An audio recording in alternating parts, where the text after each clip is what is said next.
Titanium white is a very dense pigment, and it can cover just about everything and will lend opacity to any other color of paint that you apply it to or mix it with. In our cases, it will make an opaque or semi-opaque glaze depending on how much we use. Zinc white, on the other hand, is fairly transparent all on its own. I'll just show you. I'm going to dampen my brush to start, wipe off the extra water, pick up a little zinc white, and select a section on the board. Mix a little glazing liquid in here and brush it on. And you can see it's almost invisible. So in this case, if I wanted to lighten and brighten, zinc white would not be the choice that I'd want to make. If I use it full strength, it makes a slight bit of difference. So you can see that zinc white is really a glazing white. So if you wanted to mix or lighten a color straight without any glazing liquid, that would dry the same rate as your paint color, zinc white would be the choice. But for our purposes here, since this is still wet, I'm going to wipe it off.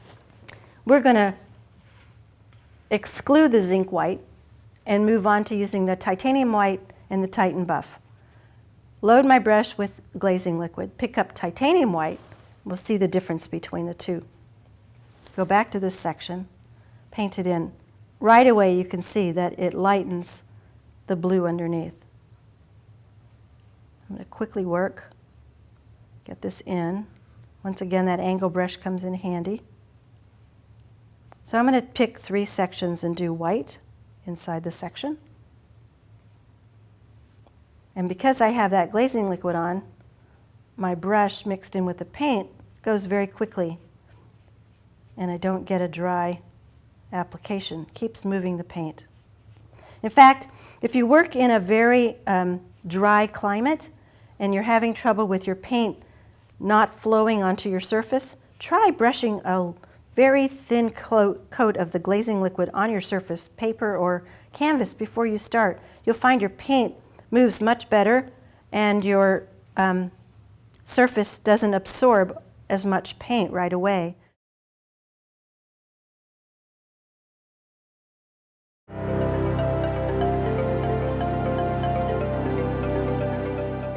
So when we have a flat stencil that's slightly raised because we used heavy body paint, we want to maybe sometimes have the illusion of a taller shadow or a taller surface. So once again, the color comes in handy, or the process comes in handy for that. So we apply our color, then we're going to take it right out. Clean brush, a little glazing liquid. We're going to take out what we don't need.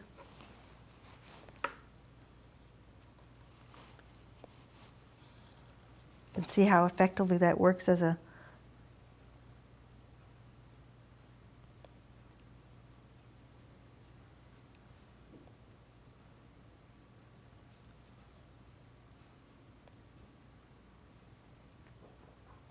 eraser.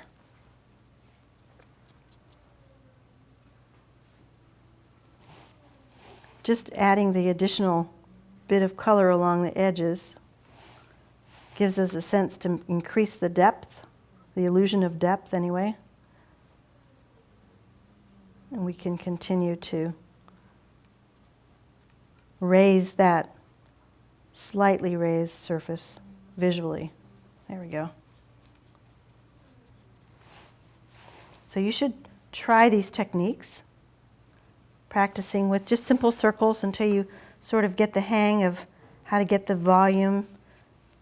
You also want to look at how you want the volume to be. Do you want it to be weighted to one direction or the other?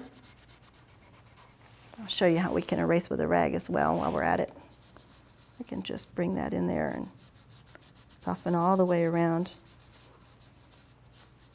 As long as you haven't cured your paint with a dryer or hair dryer or something like that, you can really soften and erase quite nicely with a rag or a brush.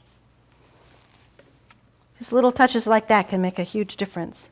You can see in this piece how the kind of playful composition of buildings was enhance by adding shadows along some of the line areas and certainly in the window or doorway areas to make them seem to recede, the space inside to recede.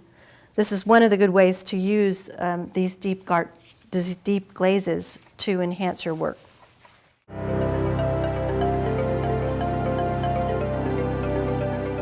I'll mix first the micaceous iron oxide with the polymer medium gloss into what I call a dirty glaze. And it's going to be more medium than it is paint because I want the particles to spread apart. In its regular form in the paint, the particles are pretty close together, but that's not what I want to have happen here. I want it to be more spread out so that the particles are far apart. Can you see the difference here? That grayed out surface will immediately dull any color I put below it over. And that's important if you want to have something that is aged. So the more particles that are in the glaze, the more coverage you'll actually get. So that's the micaceous iron oxide, and that's the simplest dirty glaze you can make. We can change that very easily by adding, just add a little more polymer medium on the plate, by adding any one of a number of colors. So I'm going to pick up Van Dyke Brown, a little bit of that micaceous iron oxide and mix it in, and show you that how easy it is to colorize it and keep the grit.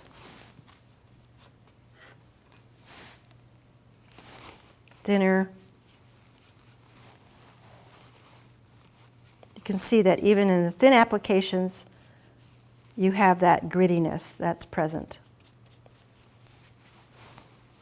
Anytime you add a color to the grayed surface of the grayed composition of the micaceous iron oxide, it's adjusted by the grayness of the iron oxide, so it'll change the color.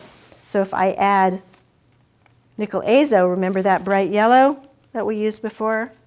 If I add that to the micaceous iron oxide,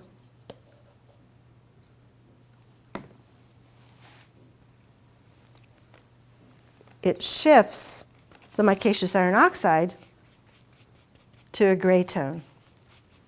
Add our medium to that, and we can create a glaze. Look at that glaze over the brown.